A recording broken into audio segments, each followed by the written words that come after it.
Hello children, here I am presenting this video on the topic Jumla Ismiya.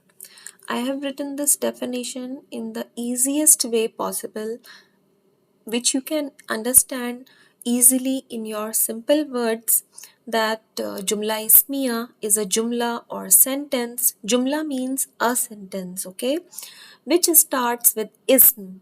Ism is noun. It could be someone's name, place or object, right? So Jumla Ismiya, the starting part in Jumla Ismiya, it will be a noun always. Okay, that's why it is known as Jumla Ismiya because it is starting with ism, any noun, anybody's name, any place's name, any object's name, etc.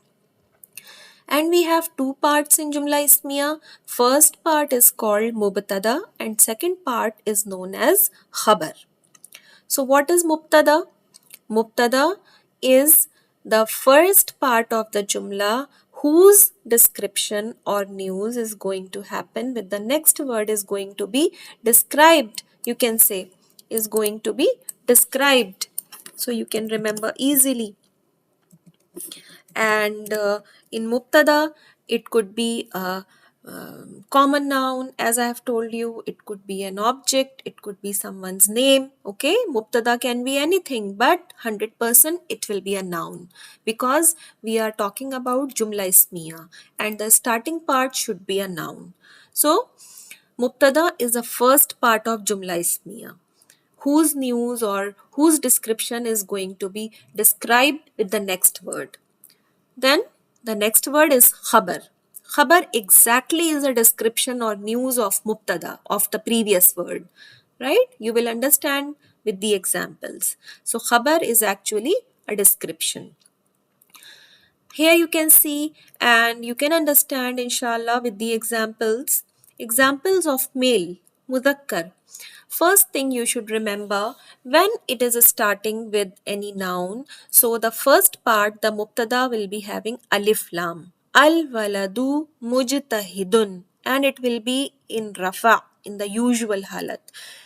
Except the few exceptions, if it is coming in between the sentence, if it is coming under the harfil jar, that is another thing.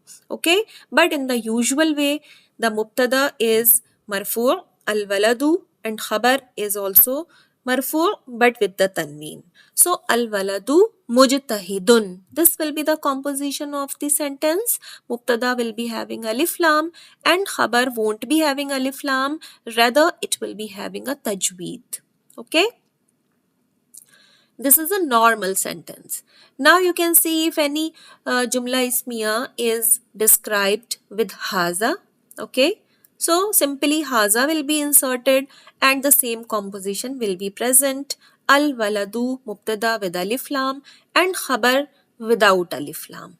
Okay, but in pronoun damir, for example, we are pointing with huwa. Then after huwa, alif lam will be removed. It will become only one noun without any alif lam. It will become nakira. Okay? Huwa waladun saghir. Right? Understood? And similarly, it will happen with anybody's name. If I am saying Ahmad, Muhammad, Nabil, Shankar, Shyam, anybody's name I am saying and I am saying Mujtahidun. So definitely in the name, Alif Lam will not be inserted. In name, Alif Lam will not be inserted. I hope it is clear. I will write as a note also. Alif Lam will not be inserted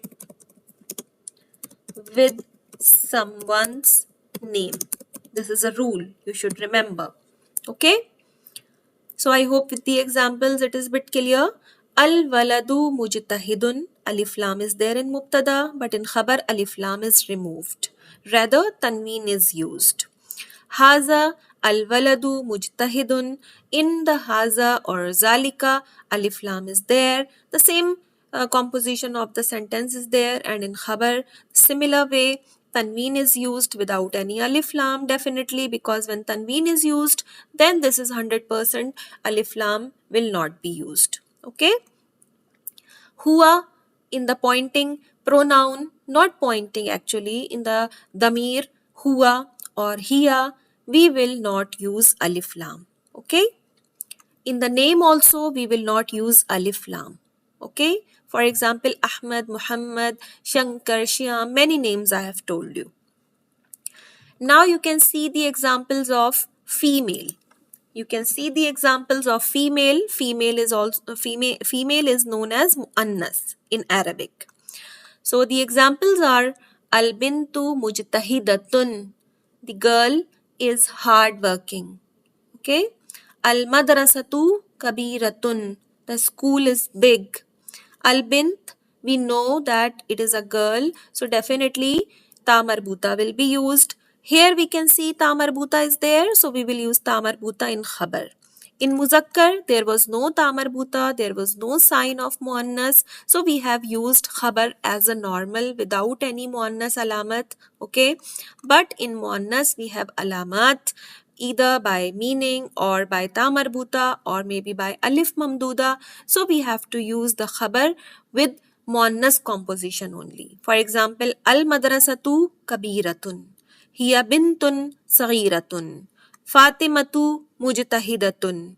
Okay, so alif lam will be there in mubtada, and in khabar alif lam is not here. Only thing you have to remember between muzakkar and muannas, that in muannas we use ta marbuta. Ta marbuta will be used for muannas. Okay. Here ta marbuta is not there, but bint definitely is muannas. That's why we have used ta marbuta in khabar. Here is also clear. With pronoun, with damir, we will not insert alif lam. Okay. I think I should write here for your easy understanding.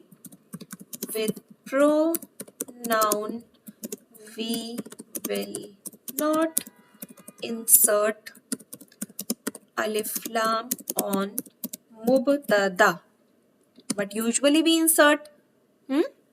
Then Fatima, with name, again you should remember alif lam will not be inserted with someone's name. Other rules will be applied as I have told you before.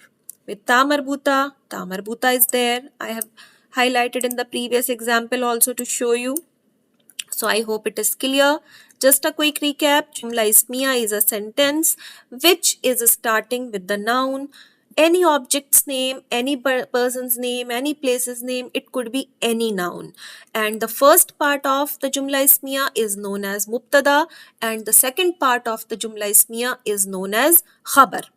And the examples I have shown you, the simple example, the example with ismi ishara, the example with damir muttasil, the example with somebody's name, here example with the common noun, and the example with the common noun again, the example with the damir, with the pronoun, and here is the example of somebody's name, somebody's particular name. I hope it is clear.